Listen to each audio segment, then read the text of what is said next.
To introduce our keynote speaker today, Colonel Wolf Davidson, Commander, 724th Special Tactics Group.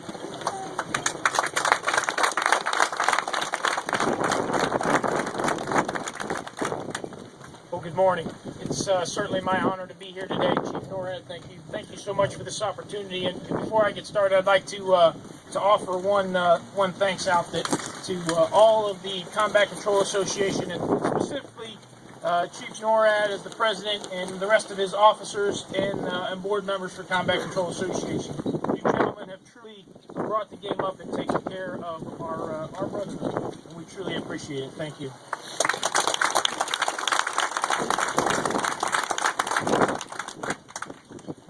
I'd also like to thank Julie for the national anthem this morning. That was quite moving. Thank you. And you gentlemen who held those flags steady during those winds, thank you. You guys are going to do just fine out there.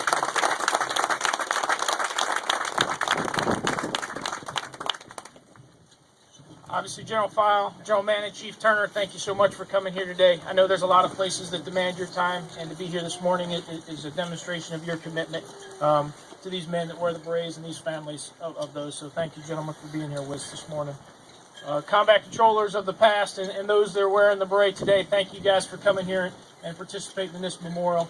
Other brothers and commanders and chiefs from across the AFSOC community, thank you for being here. And probably most importantly, family members of those combat controllers that are out there. As I'll talk today, you'll see that we fully recognize the strength of our brotherhood includes the family members. And we thank you for being here to continue to strengthen our ranks today. Thank you.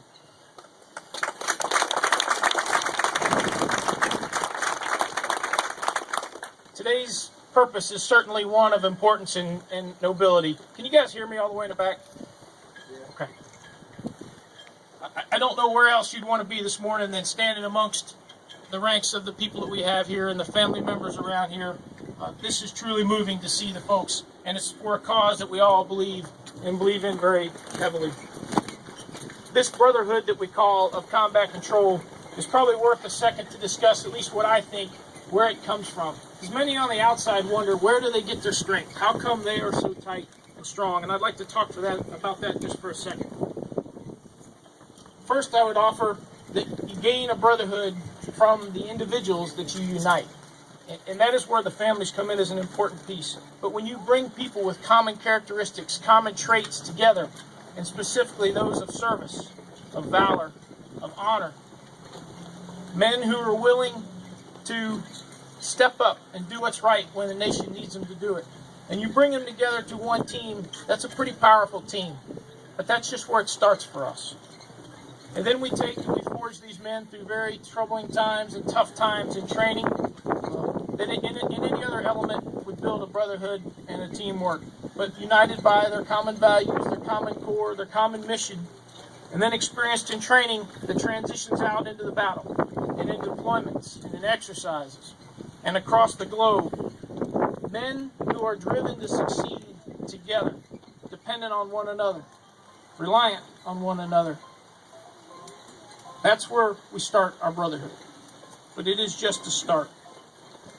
And the strength of this brotherhood has created success, because more than anything else, the men who wear the red beret value succeeding in their cause.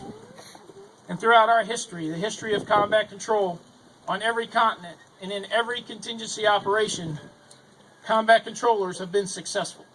And they have made operations successful. And although throughout that time, the qualities and the capabilities that they have brought to the battlefield have changed, there are a few things that have not. And that is the type of airman and a specific skill set that we've brought to that fight. That's an airman that can understand air power, that is technologically superior to many of his peers, that is driven to learn as much as he can about the academics of how we employ air power. Yet at the same time, he's a man that can join the most elite ground force and has the personal courage, the personal strength, personal sacrifice, willingness to walk into the enemy's house night after night, to do something about, not just talk about. To move to the sound of the guns, not to report the war, not to document its history, but to change its history, to make a difference for the betterment of our nation and our people. Those traits of all that we have brought to combat control throughout our long and rich heritage were exactly what Andy Harvell took to the fight on the night of 6 August of this year. Andy was known to have been an exceptional combat controller to all of his peers, a man that worked very, very hard to be the best at what he could be. Andy had known from a previous rotation, he was known across the task force that he was supporting and through many elements of our combat air forces as a quite calming voice and a very professional operator on the mic. On a previous rotation, when we lost a helicopter, the task force commander, who's one of the most experienced tactical commanders in our military today, was starting to throw the jock apart, wondering what was going on. And then in a few seconds, Andy Harvell's voice came over the microphone, and it turned that tactical commander back into the man that everyone knew that he was. And it is clearly an indication of the capability of that guy that we say that creates calm out of chaos. And Andy was exactly that guy. And on the night he was killed, minutes before, Andy was on the mic again. And as the team was moving in to interdict an enemy force, there was some deconflicted air that had not been completed. And Andy was on the mic out of the back of the helicopter over SATCOM, communicating with his TAC-B brother on the ground to make sure that everything was tight before they engaged. Unfortunately, on that night, the enemy shot down the helicopter, killing Andy, his brothers, Tech Sergeant John Brown and Tech Sergeant Dan Zerby, along with 22 of his SEAL counterparts. But I'll tell you, every one of those men, just like every one of these men that wears a red beret today, Andy was right where he wanted to be right before he died. And he wouldn't trade it for anything, because it recognizes the traits and characteristics of the men that wear this beret and the men that we honor and remember here today on this memorial. But we recognize that our brotherhood is far greater than those of us in the beret. And in the past, as we enter our 11th year of combat, in the last 10 years, we have truly come to realize that our strength comes from families. And our strength comes from our families that have raised these men and the families that support these men.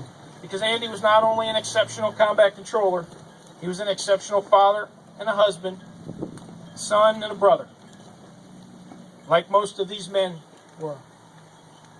And the extent of this family is where we grow our strength.